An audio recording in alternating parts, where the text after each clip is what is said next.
আবার কি নিয়ে আসলেন মা? এই যে উস্তা পাট শাক। দেখেন আপনার ছেলে কত বাজার নিয়ে আসছে। বস্তা করে নিয়ে এসে দি। হায় রে। কচু। হ্যালো বন্ধুরা, দেখো কচু আজকে। কচু খাওয়াবো, আমার ছেলে আজকে কচু নিয়েছে। কি দিয়ে কি মাছ? কচু। মাছ কই মাছ। কই মাছ কি করছো? ওই যে ওর বস্তার ভেতরেই আছে।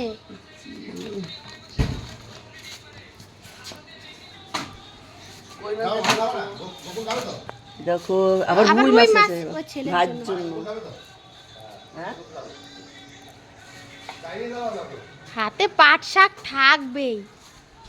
পাট শাক জীবন আমার। এ বাবা ছি। কই মাছ। আজকে তেল কই খাইলো বলতো। কচু আনছে, তেল কই খাবে। নাও। হাই বন্ধুরা, চলে আসো। এই যে কচু দিয়ে আজকে খাওয়াবো। না বাবা আর কবো না, কচু চলে আসবে। হয়ে গেছে।